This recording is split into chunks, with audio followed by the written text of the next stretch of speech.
हाय।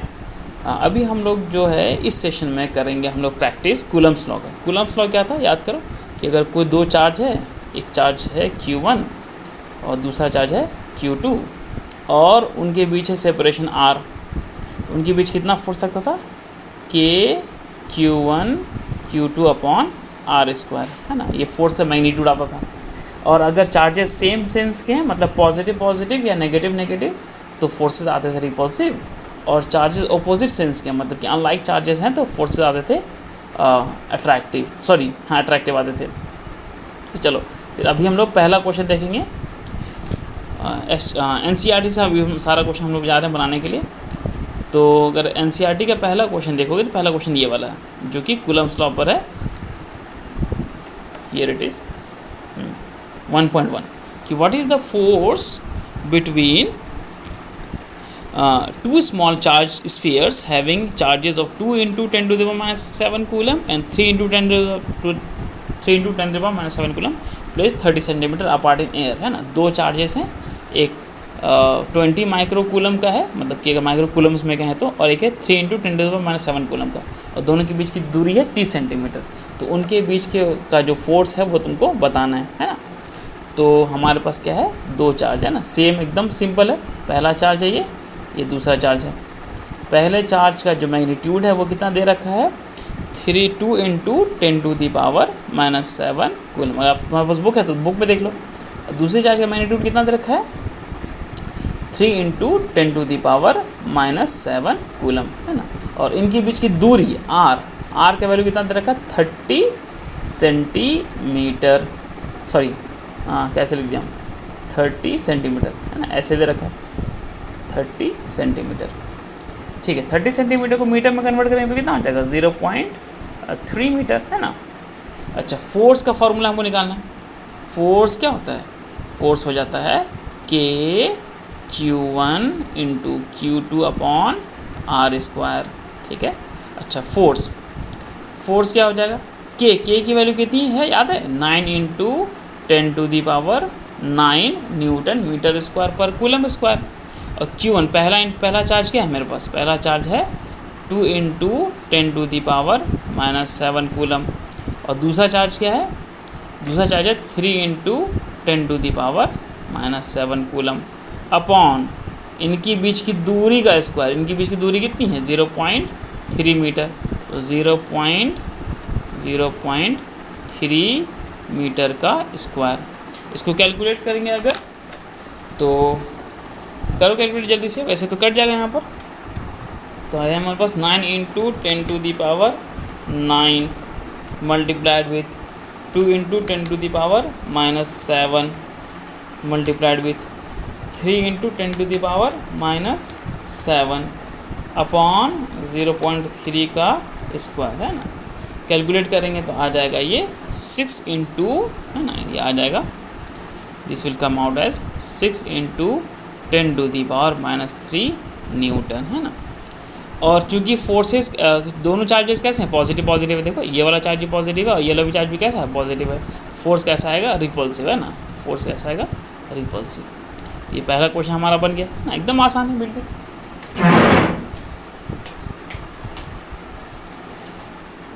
ठीक है, next question में चले। नेक्स्ट क्वेश्चन हमारा क्या कहता है, अच्छा,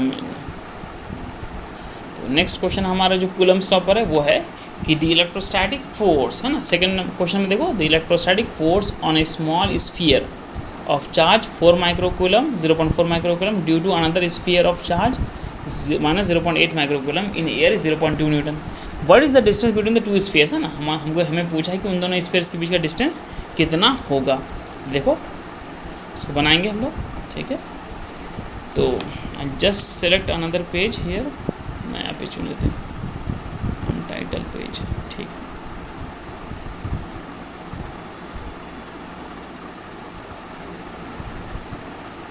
ठीक है, दिस इज गुड। तो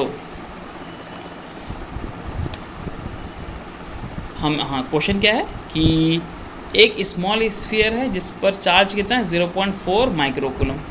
एक स्मॉल स्फीयर है जिस पे चार्ज कितना है, पहला चार्ज क्या है, 0.4 माइक्रो कूलम, है ना, माइक्रो कूलम, है ना। Q1 कितना है, 0.4 micro coulomb.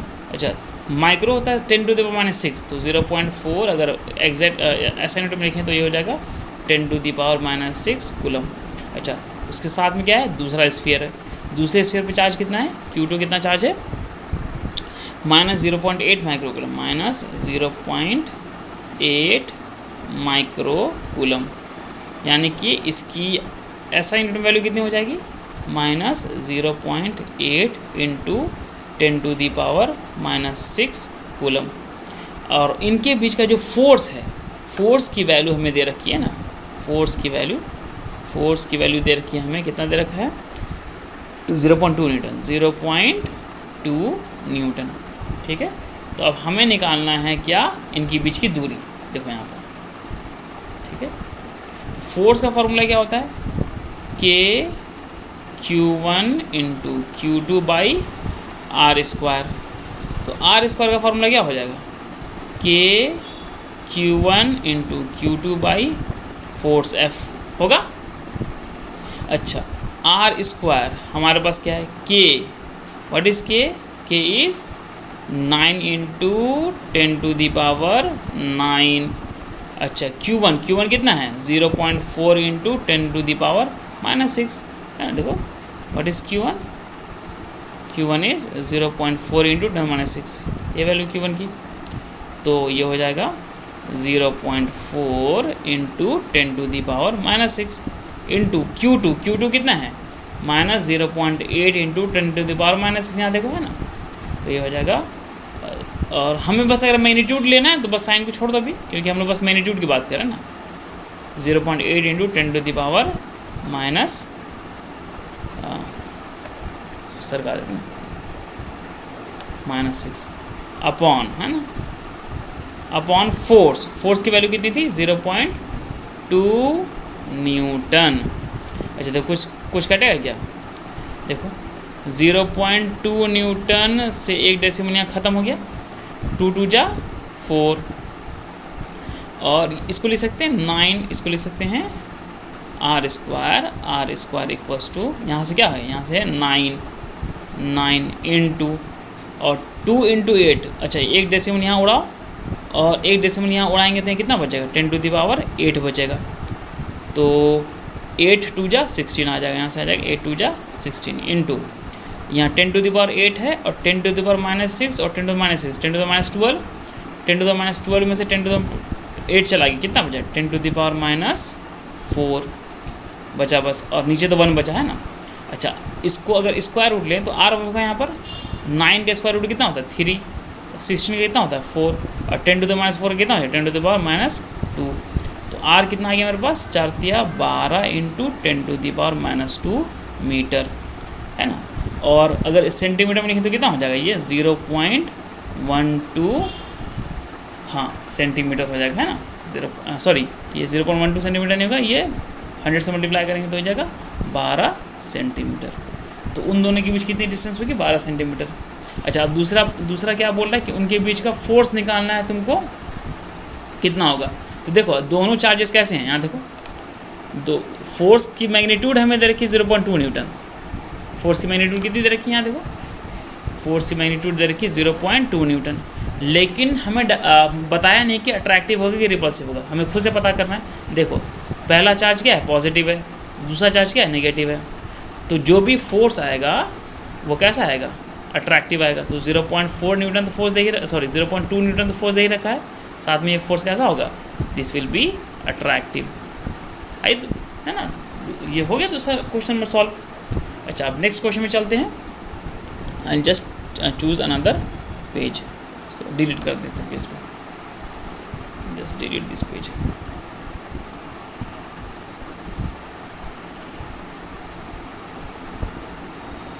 delete this page and just add another page। ठीक, अब नेक्स्ट क्वेश्चन में चलते हैं।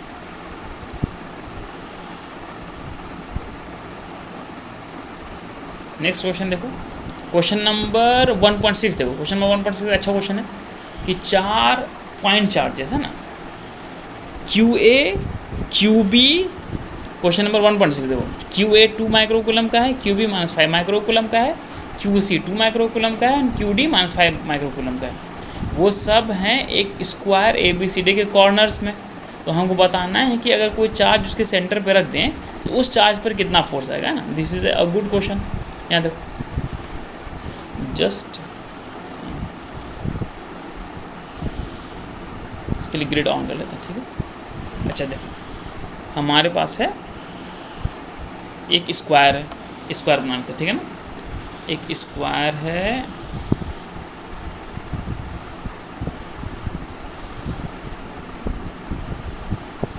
ठीक है। बहुत अच्छा स्क्वायर नहीं बना पर समझ जाओ कि कैसा है, एक्स स्क्वायर है।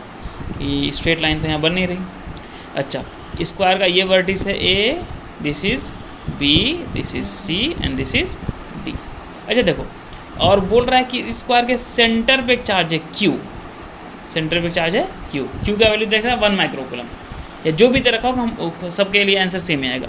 अच्छा जो पॉइंट एक वर्टिस ए है उस पर चार्ज कितना है 2 माइक्रोकूलम, इसमें चार्ज कितना है 2 माइक्रोकूलम क्यू ए, और क्यू बी कितना है -5 माइक्रोकूलम। क्यू बी जो है इस वर्टिस पे कितना चार्ज है -5 माइक्रोकूलम। अच्छा सी पर फिर कितना चार्ज है 2 माइक्रोकूलम, और डी पे कितना चार्ज है -5 माइक्रोकूलम। अच्छा देखो डायगोनल को अगर हम डायगोनल को जोड़ें तो किस पर आएगा, सेंटर पे दोनों इंटरसेक्ट करेंगे। तो बेसिकली इसका मतलब ये है कि इस Q, ये जो Q चार्ज है वो A से जितनी दूरी पर है उतनी दूरी पर किस है C से। तो A इस पर मान लो Q पर पॉजिटिव चार्ज है तो इस पर रिपल्सिव फोर्स लगाएगा ना, जो वर्टिस A पर है वो रिपल्सिव फोर्स लगाएगा इधर, और वर्टिस C पर है क्योंकि दोनों का चार्ज का मैग्नीट्यूड सेम है तो वो भी इस पर कैसे लगेगा, रिपल्सिव फोर्स लगाएगा इसी लाइन के अलॉन्ग। पर दोनों का क्यों मैग्नीट्यूड सेम होने की वजह से दोनों एक दूसरे को क्या कर देंगे, कैंसिल कर देंगे, दोनों एक दूसरे को क्या कर देंगे, कैंसिल कर देंगे। अच्छा अब देखो जितना फोर्स पॉइंट बी पर रखा हुआ चार्ज लगाएगा क्यू पर उतना ही फोर्स पॉइंट डी वाला लगाएगा। तो देखो मान लो कि पॉइंट डी वाला लगाएगा अट्रैक्टिव फोर्स, उधर लगाया है ना, क्योंकि डिस्टेंस सेम है और चार्जेस के मैग्नीट्यूड भी सेम होंगे पेयर वाइज। तो मान लो कि बी क्यू पर फोर्स लगाया उधर और इस मैग्नीट्यूड का, और डी भी इसी क्यू पर फोर्स लगाया पर कैसा लगाएगा, अपोजिट डायरेक्शन में। दोनों का चूंकि मैग्नीट्यूड सेम होगा तो दोनों एक दूसरे को क्या कर देंगे, कैंसिल कर देंगे। तो देखो तो क्यू पर कोई फोर्स आएगा ही नहीं, तो इस केस में जो पॉइंट क्यू पर जो चार्ज है उस पर नेट फोर्स कितना आएगा, 0 आएगा। ये हो जाएगा आंसर, सॉरी क्या हो जाएगा, ये हमारा आंसर हो जाएगा। तो इजी क्वेश्चन था ना, क्योंकि सिमेट्री की वजह से इस पर चार्ज आ जाएगा 0, फोर्स आ जाएगा 0। अच्छा अब आगे चलते हैं क्वेश्चन नंबर 1.13 पर चलते हैं, एनसीईआरटी के क्वेश्चन नंबर 1.13 पे।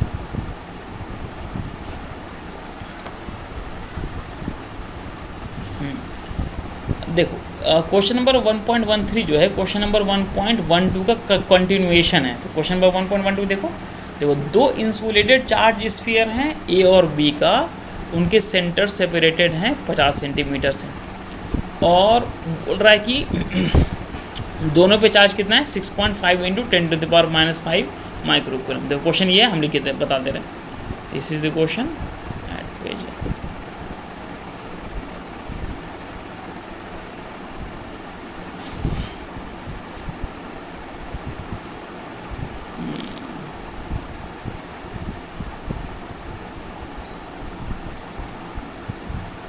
ठीक, क्वेश्चन नंबर व्यू पे गए, ठीक।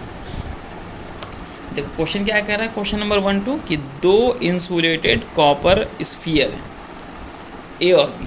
तो दो इंसुलेटेड कॉपर स्फीयर हैं ए और बी। एक कॉपर स्फीयर मान लो ये है और दूसरा कॉपर स्फीयर है ये। दोनों पे चार्ज सेम है, दोनों पे चार्ज कितना है, सेम है, और दोनों पे चार्ज है 6.5। इस पर भी चार्ज है Q, इस पर भी चार्ज है Q, और इस पर भी चार्ज है Q। और Q की वैल्यू कितनी दे रखी है, देखो Q की वैल्यू दे रखी है 6.5 × 10⁻⁷ कूलम, है ना। तो अभी के लिए इसको Q ही मान रहे हैं ना, बाद में वैल्यू सेपरेट कर देंगे। अब क्वेश्चन नंबर 12 मैं तो बोल रहा है कि फोर्स निकालने के लिए, लेकिन हमारे लिए इंटरेस्ट का क्वेश्चन है क्वेश्चन नंबर 13। तो देखो इसमें कह रहा है कि एक हम अलग से स्फीयर लेकर के आए। पहले स्फीयर ए से हम उसको कांटेक्ट कराए, फिर स्फीयर बी से कांटेक्ट कराने के बाद इसको रिमूव कर लिए। तो बताना है कि ए और बी में अब फोर्स कितना लगेगा। तो देखो यहाँ देखो एक चीज़, बात सुनो। मान लो कि एक बॉडी है, उस पर चार्ज है Q1 और दूसरा बॉडी है, उस पर चार्ज है Q2। जब इन दोनों बॉडी के बीच कांटेक्ट कराएं, हम लोग किसी भी तरह का कांटेक्ट कराएं, तो ये दोनों बॉडी इक्वल चार्ज शेयर कर लेंगे। तो देखो दोनों का मिल के चार्ज कितना है, total charge Q1 plus Q2, और दोनों इक्वल चार्ज शेयर करेंगे तो एक पर चार्ज आप कितना आएगा Q1 प्लस Q2/2, और दूसरे पर भी चार्ज कितना आएगा Q1 प्लस Q2/2। ये बात याद रखो कि अगर दो बॉडीज कांटेक्ट में हैं तो टोटल चार्ज बाय 2 हो जाएगा। 3 बॉडीज कांटेक्ट में आते तो इक्वल चार्ज डिस्ट्रीब्यूट करते, तो तब क्या आता Q1 plus Q2 plus Q3/3 आता। तो यहाँ देखो यहाँ क्या हो रहा है कि एक स्फीयर है, पहले इस पर चार्ज था 0, वो इसके कांटेक्ट में आया तो दोनों चार्ज कैसे करेंगे, इक्वली शेयर कर लेंगे। तो टोटल चार्ज हो जाएगा Q प्लस 0 Q/2। तो अब इस पर भी चार्ज कितना आ जाएगा, इस पर चार्ज आ जाएगा Q/2, और इस पर भी चार्ज कितना आ जाएगा Q/2। ठीक है ना। अब देखो उसके बाद क्या हुआ कि ये सेपरेशन ख़त्म कर लिया गया, इसका कांटेक्ट हटा लिया गया, फिर इसका जो कांटेक्ट है इसके साथ किया गया, इसका कांटेक्ट है इसके साथ किया गया। तो अब ये दोनों क्या करेंगे, इक्वली चार्ज शेयर करेंगे। तो देखो इसके पास है Q/2 और इसके पास है Q, तो अब इस पर इंडिविजुअल चार्ज कितना आ जाएगा, इस पर चार्ज आएगा दोनों का सम का चार्ज डिवाइडेड बाई 2। तो Q2Q प्लस Q/2 कितना हो जाएगा 3Q/4। तो जो हमारे पास जो अब नेट बॉडी बचा, एक बॉडी ये बचा, इस पर चार्ज कितना बचा Q/2, और एक बॉडी ये बचा, उस पर चार्ज कितना आ गया 3Q/4। अब इस बॉडी को हमने, क्वेश्चन कह रहा है कि इस बॉडी को सेपरेट कर लिया गया, हटा लिया गया है ना, तो हम यहाँ से हटा देते हैं इसको। इस बॉडी को क्या कर लिया गया, हटा लिया गया। ठीक है। तो अब हमको बताना है कि अब देखो, अब ये जो बॉडी यहाँ पर थी, इस पर चार्ज कितना है Q/2, और ये जो बॉडी नई बॉडी बची, इसमें कितना चार्ज आ गया 3Q/4। तो हमको निकालना है फोर्स। फोर्स क्या हो जाएगा, फोर्स का फॉर्मूला हो जाएगा KQ1Q2/R²। ठीक है। अब इसको हम यहाँ से बता देते हैं। कंसेप्ट समझ में आ गया ना, लिख लेना अपने कॉपी में।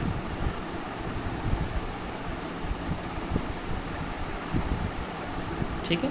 अच्छा देखो K कितना है 9.9 × 10⁹, 9 × 10⁹, ये K की वैल्यू हो गई।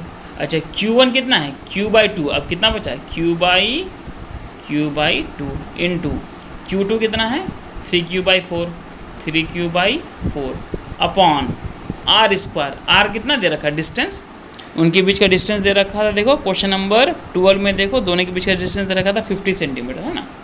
डिस्टेंस दे रखा था 50 सेंटीमीटर। 50 सेंटीमीटर मतलब कितना गया 0.5 मीटर। तो ये हो जाएगा 0.5 मीटर का स्क्वायर। देखो पूरा क्वेश्चन क्या बन जाएगा ये, तो इसको स्क्रॉल कराएं इधर। ठीक है। तो ये पूरा क्वेश्चन बन जाएगा 9 × 10⁹। अच्छा देखो 4 2 जा 8, और 3 × Q क्या बच जाएगा 3Q² अपॉन 4 2 जा 8 × 0.5 का स्क्वायर। अच्छा Q की वैल्यू एक का चार्ज कितना था पहले Q, यहाँ देखो यहाँ पे चार्ज कितना है, कितना चार्ज दे रखा था 6.5 × 10⁻⁷ कूलम। उसको बस वहाँ पे क्या कर देंगे, सब्स्टिट्यूट कर देंगे। तो यहाँ हो जाएगा 9 × 10⁹ इंटू 3 इंटू एक पर चार्ज था पहले 6.5 × 6.5 इंटू रबर है, ठीक कर लेते हैं इसको 6.5, ये है 6.5 इंटू 10⁻⁷ का स्क्वायर हो जाएगा ना, क्योंकि देखो Q² है यहाँ पर, हो जाएगा स्क्वायर अपॉन 8 × 0.5 का स्क्वायर, है ना, ये हो जाएगा। तो अब इसको कैलकुलेट कर लो, कितना होगा, कैलकुलेट करने पर 9 into 10 to the power 9 into 3 into 6.5 into 10 to the power -7 का स्क्वायर अपॉन 8 इंटू 0.5 का स्क्वायर। देखो यहाँ पे कैलकुलेशन थोड़ा सा मुश्किल होगा, लेकिन एग्ज़ाम में जो कैलकुलेशन देगा वो आसान देगा, तो वो आ जाएगा 5.7। देखो कितना आंसर आता है यहाँ पर, हम कैलकुलेटर से करके देखें तो 5.7 into 10 to the power -3 newton into 10 to the power -3 newton है ना। इस क्वेश्चन से क्या कॉन्सेप्ट समझ में आया कि देखो दो बॉडी, देखो एक बार फिर से हम क्वेश्चन कंसेप्ट बताते हैं ना, इसको कंसेप्ट को नोट्स में लिख लेना, जस्ट चूज अनदर पेज। ठीक है, क्या कंसेप्ट समझ में आया कि मान लो कि एक बॉडी है, उस पर चार्ज है Q1, दूसरा बॉडी उस पर चार्ज है Q2। अब इन दोनों को क्या कर दे रहे हैं, इन दोनों को किसी तरह से हम कांटेक्ट करा दे रहे हैं। तो कांटेक्ट करा के जब सेपरेट करेंगे तो दोनों इक्वली चार्ज डिस्ट्रीब्यूट कर लेगा। अब इस बॉडी पे ये वाला जो बॉडी यहाँ पर आया और इस बॉडी पे ये वाला जो बॉडी यहाँ पर आया, दोनों पे इक्वल चार्ज आएगा और दोनों बराबर बराबर बांटेंगे, तो दोनों का टोटल चार्ज कितना होगा, Q1 प्लस Q2, और बराबर बराबर बांटने पे चार्ज आएगा Q1 प्लस Q2/2, और इस पर भी चार्ज कितना आ जाएगा, Q1 प्लस Q2/2। और इस क्वेश्चन पे इस बार टर्म 1 के बोर्ड में क्वेश्चन पूछा है, तो दिस इज़ क्वाइट इंपॉर्टेंट। ठीक है, तो ये था NCERT से क्वेश्चन। अच्छा, एक SC वर्मा का क्वेश्चन हम देते हैं तुमको, ठीक है, हमको याद है क्वेश्चन। तो क्वेश्चन ये है, देखो क्वेश्चन ये है कि मान लो कि एक बड़ा चार्ज है, एक चार्ज है कैपिटल Q, एक चार्ज है कैपिटल Q, इसको हमको दो भाग में तोड़ना है, इसको दो भाग में तोड़ना है और इस तरह से तोड़ना है कि दोनों के बीच फोर्स है maximum. Did you understand the question कि we have to break this big charge Q into 2 smaller parts such that the force between those 2 parts will be maximum. तो मान लो कि ये Q है, बड़ा चार्ज है ना, इसमें से एक चार्ज को Q तोड़ लिए तो दूसरा चार्ज क्या बचेगा, capital Q minus small q, और उन दोनों को किसी डिस्टेंस से सेपरेटेड रख दिए है ना। इधर अब है Q और इधर क्या है, Q माइनस स्मॉल q। इन दोनों के बीच फोर्स क्या होगा, K small q Q1 into Q2 है ना अपॉन R स्क्वायर। अब हमको फोर्स को क्या करना है, मैक्सिमाइज करना है। अब इम्पॉर्टेंट सुनो, एक इम्पॉर्टेंट पॉइंट सुनो कि जब भी किसी फंक्शन को मैक्सिमाइज या मिनिमाइज करना हो, जब भी किसी फंक्शन, या फंक्शन क्या है, फोर्स है, जब भी किसी चीज़ को मैक्सिमाइज या मिनिमाइज करना हो तो उसका डेरिवेटिव जो है ना, उसका डेरिवेटिव किसके बराबर कर देंगे, 0 के बराबर कर देंगे। ये इम्पॉर्टेंट बात यहाँ हमेशा याद रखो, हमेशा काम आएगा। मैक्सिमम मिनिमम फंक्शन चलाते हैं, जब भी किसी चीज़ को मैक्सिमाइज़ करना हो या मिनिमाइज़ करना हो, यहाँ फोर्स को क्या करना है, मैक्सिमाइज़ करना है, फोर्स का डेरिवेटिव को किसके बराबर कर देंगे, 0 के बराबर कर देंगे। अच्छा देखो यहाँ पर वेरिएबल क्या है, Q। हमको हम इस बात को हमको हम पर डिपेंड करते हैं कि Q हम कितना तोड़ें। Q छोटा भी तोड़ सकते हैं, बड़ा भी तोड़ सकते हैं। तो Q की वैल्यू क्या है, वेरिएबल है, तो इस पूरे इक्वेशन में वेरिएबल है Q, तो वेरिएबल की ही रिस्पेक्ट में हम लोग क्या करते हैं, डेराइव करते हैं। तो हम लोग क्या करेंगे, dF/dQ करेंगे। तो पहले, उससे पहले देखो फोर्स को थोड़ा सा ये कर लो, मतलब सजा लो, क्या आएगा फोर्स, फोर्स को सजा लेने पर तो फोर्स क्या है तुम्हारा, K अपॉन R स्क्वायर। यहाँ देखो क्या बचेगा, Q into capital Q minus Q into square. तो ये देखो, ये जो Q है, ये Q इसके साथ मल्टीप्लाई होकर क्या बन गया, Q इंटू कैपिटल Q, और ये Q इस Q के साथ मल्टीप्लाई होकर क्या बन गया, Q इंटू Q स्क्वायर। अब हमको क्या करना है, डेराइव करना है फोर्स को किसके रेस्पेक्ट में, वेरिएबल के रेस्पेक्ट में। वेरिएबल क्या है, स्मॉल q वेरिएबल है। याद रखो है ना कि जब भी हमको किसी चीज़ को मैक्सिमाइज या मिनिमाइज करना है तो उसका डेरिवेटिव वेरिएबल के रेस्पेक्ट में किसके बराबर कर देंगे, हम 0 के बराबर कर देंगे। तो हमको डेराइव करना है d/dq और फोर्स को डेराइव करना है। फोर्स क्या है, K upon R square into Q into capital Q minus capital Q का स्क्वायर इक्वल्स टू 0। अच्छा, K भी कांस्टेंट है, R भी फिक्स मान लेते हैं, तो K/R स्क्वायर क्या आ जाएगा, बाहर आ जाएगा, और क्या बचेगा, d/dq into sorry small Q, D of D Q, D of D Q of Q into capital Q minus, sorry यहाँ पर भी हम गलती कर दिए हैं, यहाँ पर भी स्मॉल क्यू स्क्वायर है ना, यहाँ पर है स्मॉल क्यू स्क्वायर है ना, तो क्यू स्क्वायर इक्वल्स टू 0 करना है, ठीक है। तो अब ठीक है,